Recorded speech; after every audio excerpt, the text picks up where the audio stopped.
रात्री उशीर झाल्यावरती मी गेले स्टेशनला पिकअप करायला माझ्या आहोंना.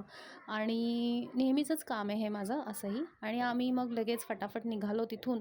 आणि रेल्वे फाटकच्या त्या पलीकडे राहते मी, तर तिकडे ना बऱ्यापैकी गर्दी असते, मग तिकडे जायला खूप कंटाळा येतो. मग मी विचार केला की चला आपण आता इथूनच जाऊ कोपर रोडनी. तर इकडे ना आम्ही कोपर रोडवरूनच पुढे पुढे जात होतो. थंडी भरपूर लागत होती, रात्रीची अशी थंडी इथे पडतेच.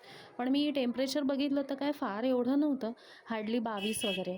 तर मी म्हटलं की बापरे, 22 असताना पण एवढी थंडी लागते आहे, जे लोक 15 मायनसमध्ये राहत असतील त्यांचं काय होत असेल. आणि मग आम्ही निघालो इकडनं. हा रोड असा बऱ्यापैकी शांत असतो. इथे ना लाईट्स अजिबात नसतात, इथे लाईट्स कधी लावणार काय माहिती.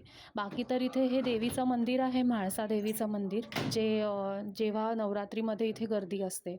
आणि इकडे मग हे इकडे लाईट्स तसेही नव्हतेच. मग आम्ही सरळ सरळ तिकडनं स्ट्रेट गेलो.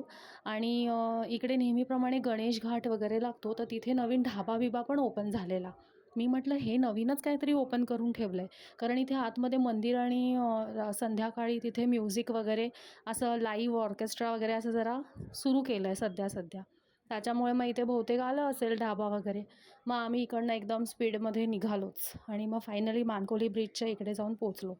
फक्त इथे ना लाईट्स नाही आहेत, इथे खूप अंधार असतो. पण तरी फारसा फरक पडत नसावा माझ्या मते, कारण इथे रहदारी भरपूर आहे, इथे वाहनं कायम येत जात असतात.